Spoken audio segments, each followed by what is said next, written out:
Nas águas escuras e misteriosas de Vortex Spring, existe um mistério que intriga investigadores e mergulhadores há mais de uma década.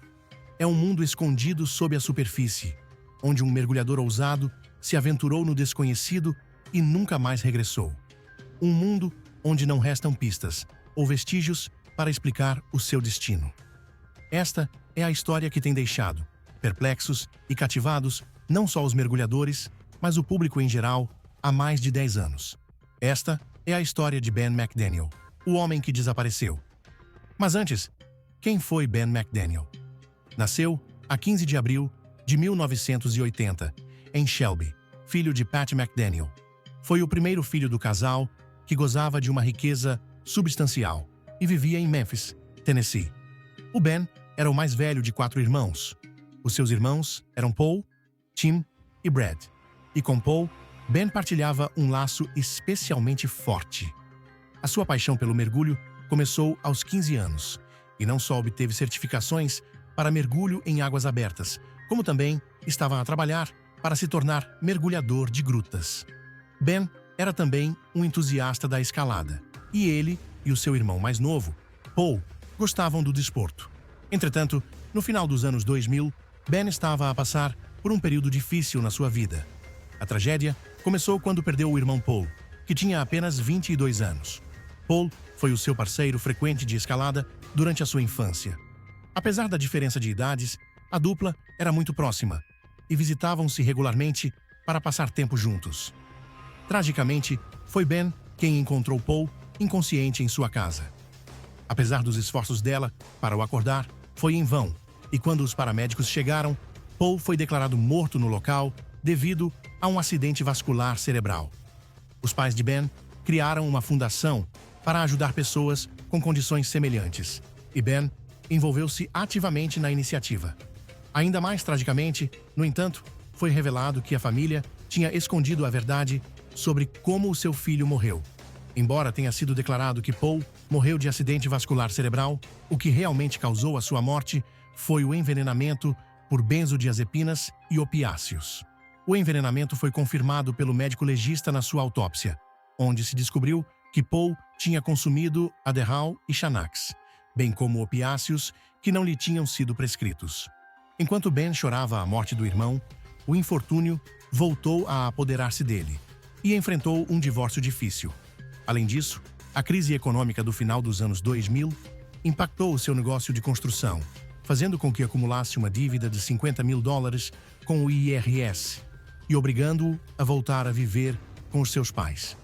Esses anos foram muito desafiantes para Ben McDaniel e chegou a um ponto da sua vida em que queria recomeçar e alcançar os seus objetivos. Os seus pais ofereceram-lhe a opção de se mudar para a sua casa de praia, na Flórida, e tirar um ano sabático. Finalmente, mudou-se para a Flórida em 2009. As coisas pareciam estar prestes a melhorar para Ben quando se mudou para a Flórida, onde pôde seguir a sua paixão adolescente, o mergulho. Tornou-se obcecado pelo desporto e teve bastante tempo para o explorar enquanto vivia na casa de praia. Embora houvesse muitos lugares para mergulhar na Flórida, uma nascente, em particular, chamou a sua atenção. Ben, que vivia perto da costa, preferia mergulhar em água doce. A Flórida tem um grande número de fontes de água doce, mas entre todas elas, a Vortex Spring é única. Vortex Springs não é apenas o maior centro de mergulho da Flórida, mas também tem águas cristalinas e uma temperatura confortável, permitindo mergulhar com um fato de mergulho básico. A parte superior da nascente é popular entre os mergulhadores iniciantes para desenvolver as suas capacidades e tem também um enorme sistema de grutas, que representa um desafio para os mergulhadores experientes. A partir da superfície, a nascente estende-se por 18 metros e abre-se para uma gruta utilizada por mergulhadores principiantes, que atinge uma profundidade de cerca de 90 metros. É aqui que uma porta de barra de aço bloqueia a entrada do sistema de grutas, reservado apenas para mergulhadores mais competentes. Para aceder a esta parte mais profunda da nascente, os mergulhadores devem comprovar que são mergulhadores de grutas certificados. O portão foi instalado na década de 1990 porque o Estado ameaçou fechar a fonte se não fossem tomadas medidas para impedir os mergulhadores de entrar na gruta, uma vez que o número de mortos ultrapassava uma dezena. A razão pela qual todos os mergulhadores foram atraídos para explorar a gruta era óbvia. Estima-se que as passagens de calcário tenham mais de 48 metros de comprimento e se estendam a profundidades de mais de 94 metros. No entanto, as dimensões estreitas da passagem dificultavam bastante o acesso, com algumas passagens com apenas 25 centímetros de largura, obrigando os mergulhadores experientes a retirar os seus tanques e a realizar movimentos contorcidos para navegar por estes espaços apertados. Depois de viver com os pais durante algumas semanas no Tennessee, Ben McDaniel regressou à casa de praia dos pais em Santa Rosa.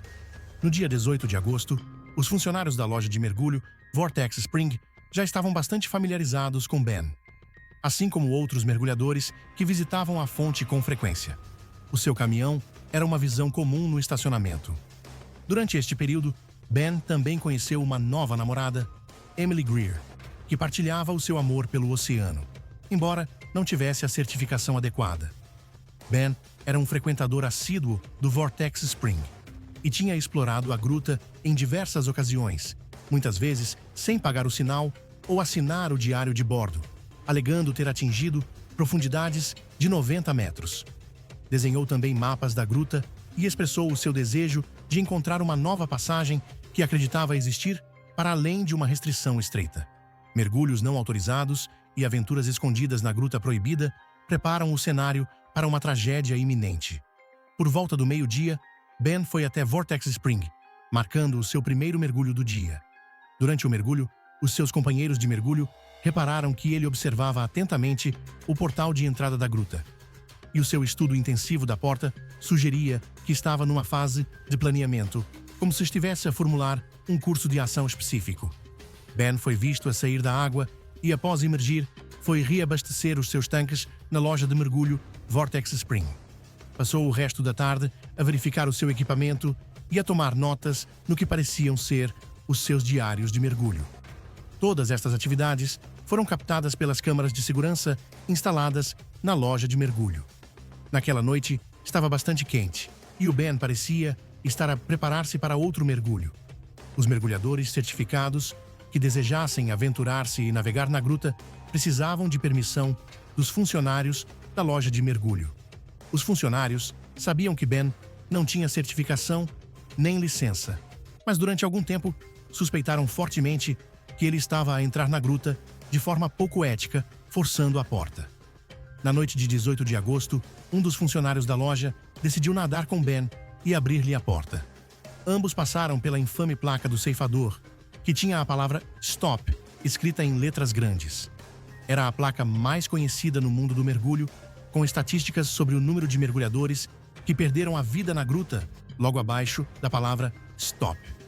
Esta placa definitivamente não preocupou Ben, pois ele tinha declarado o seu desejo de explorar mais a gruta e já lá tinha estado muitas vezes antes. A dupla chegou à porta de aço, onde o funcionário a abriu para que Ben pudesse passar por baixo do calcário saliente, dando-lhe acesso legal para explorar a gruta. O funcionário decidiu passar lá à noite e voltou para a loja, em vez de esperar por Ben, como por vezes faziam por cortesia. Na verdade, não eram obrigados a esperar pelo mergulhador, embora por vezes o fizessem. Esta foi a última vez que alguém viu o Ben. Os funcionários disseram que Ben entrou na gruta Vortex Spring por volta das 19h30 e não saiu às 21 horas, quando fecharam a loja. Disseram que deixaram um bilhete na carrinha dele a pedir que entrasse em contato com eles quando regressasse. Na manhã seguinte, o seu caminhão ainda estava estacionado no mesmo local. O parque de estacionamento já estava bastante cheio naquele dia, e como todos estavam ocupados com as suas próprias tarefas, a sua ausência passou despercebida. Passados 2 dias, na sexta-feira, as pessoas começaram a reparar que o seu caminhão estava estacionado no mesmo local há 2 dias seguidos. Não só o caminhão não se tinha movido 1 centímetro de onde estava estacionado, como também perceberam que não tinham visto Ben perto da fonte ou na loja. Foi nesse momento que contactaram os pais de Ben McDaniel, que viviam perto do Vortex Spring, e chamaram a polícia para iniciar uma investigação sobre o seu desaparecimento. A busca inicial foi conduzida pelo gabinete do xerife do condado de Holmes, pela Comissão de Conservação de Peixes e Vida Selvagem da Flórida e pela equipe de mergulho do gabinete do xerife do condado de Jackson. Não encontraram qualquer evidência de Ben para além da porta e concluíram que não poderia ter entrado na área desconhecida devido ao seu tamanho e falta de experiência. Foi aí que as coisas começaram a ficar estranhas. A polícia selou a fonte para garantir que ninguém poderia entrar sem o seu conhecimento. Começaram a vasculhar a zona da fonte, assim como o caminhão de Ben, na esperança de descobrir pistas e os seus pertences. Apesar dos esforços meticulosos, não foi encontrado qualquer vestígio dos seus tanques, fato de mergulho ou qualquer outro equipamento. No entanto, encontraram alguns dos seus pertences no caminhão, incluindo a sua carteira com $100 em dinheiro, os seus registros de mergulho e o seu telemóvel. Algo realmente fascinante e útil eram os seus registros, onde mapeava as áreas da gruta que tinha explorado. A polícia visitou ainda a casa de praia dos pais, onde encontraram o cão faminto. O cão parecia ter ficado sem comida durante pelo menos 2 dias, coincidindo exatamente com o período em que Ben teria desaparecido. Com esta informação, a polícia e os funcionários da loja estavam bastante inclinados a acreditar que Ben ainda estava na gruta e tinha sofrido um acidente fatal. A busca continuou com a introdução de cães espeleológicos para vasculhar a área. Os cães guiavam constantemente a polícia até a superfície da água, o que parecia validar a crença de que Ben tinha entrado na gruta e nunca mais tinha voltado à superfície. A notícia espalhou-se rapidamente pela comunidade de mergulho e mergulhadores de todos os níveis de habilidade ofereceram-se para ajudar na busca pelo corpo de Ben. A suposição predominante era que a busca se concentraria na recuperação do corpo. Inicialmente, a polícia expressou a sua gratidão pelo apoio considerável, prevendo uma rapidez significativa nos esforços de busca. No entanto, à medida que mais mergulhadores se foram juntando, começaram a alertar a polícia para os difíceis desafios associados à operação. A combinação de túneis profundos e estreitos e condições de lodo significava que, se ocorresse um acidente, poderia ser necessário recuperar 2 corpos em vez de 1. Por fim, os mergulhadores mais experientes do mundo começaram a vasculhar minuciosamente a gruta, enquanto os pais de Ben e a sua namorada estavam frequentemente sentados perto da fonte à procura de qualquer sinal dele. Nos primeiros dias, a busca concentrou-se em túneis grandes e pequenos, mas depois concentrou-se em pequenas fendas e fissuras. Apesar de todo o trabalho árduo, encontraram apenas 3 cilindros de gás que se acredita pertencerem a Ben. O estranho era que todos os 3 tanques continham ar normal, quando pelo menos um deles deveria ter uma mistura especial de gases diferente do ar comum devido à profundidade a que estava submerso. A tais profundidades, um mergulhador que utilize ar normal torna-se vulnerável à narcose por azoto. A experiência de Ben, patente no seu registro de mergulho, mostrando diversas entradas de grutas, indicou que provavelmente estava ciente deste risco. É quase impossível que tivesse sobrevivido aos mergulhos anteriores se tivesse ar normal nos tanques, como o encontrado na busca. Os esforços de resgate ficaram genuinamente confusos com esta descoberta. Já tinham passado 4 dias desde que Ben desapareceu. Ed Sorenson, um conhecido e respeitado mergulhador de grutas e instrutor, foi contactado por alguém do grupo de busca. Apesar de estar numa expedição nas Bahamas, largou tudo e chegou à Flórida no dia seguinte. Quando se encontrou com outros exploradores marinhos, estes informaram-no que ir além do que já tinham explorado era muito perigoso. No entanto, Ed rejeitou esta avaliação e fez 3 mergulhos distintos.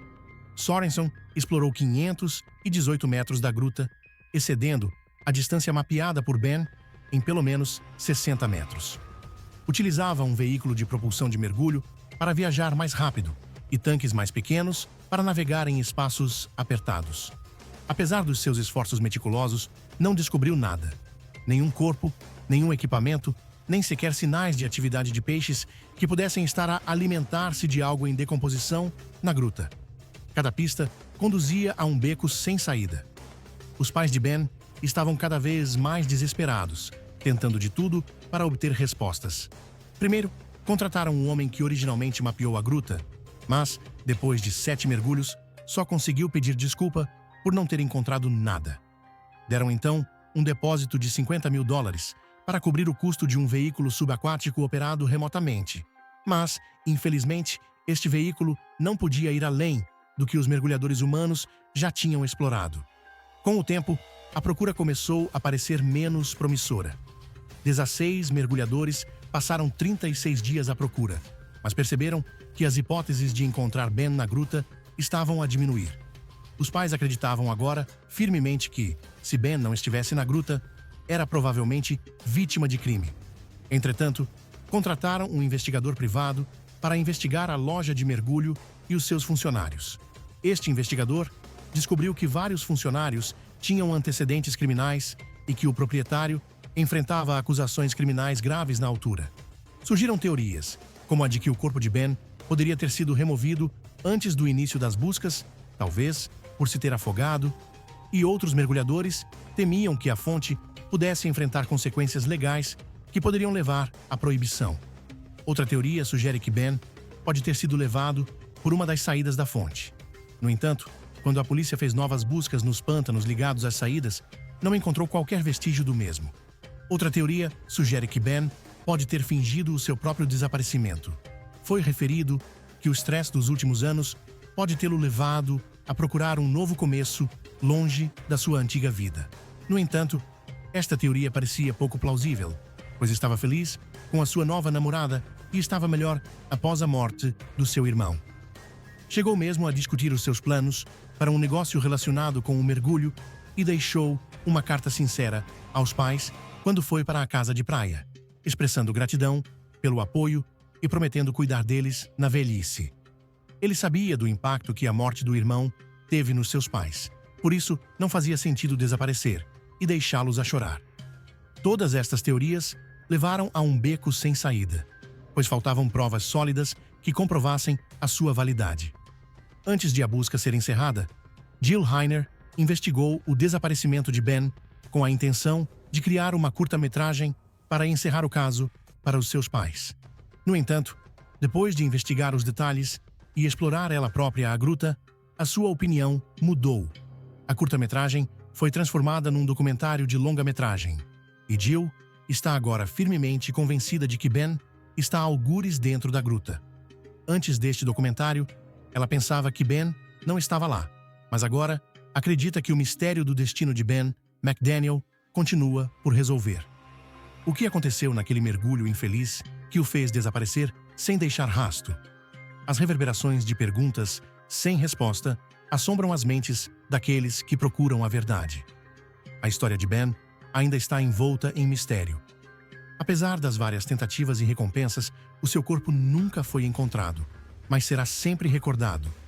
Esperamos que no futuro, os mergulhadores garantam que manterão os padrões de segurança adequados e registrem todos os seus mergulhos e destinos. Então, o que acha que aconteceu ao Ben? Foi assassinado ou vítima de crime?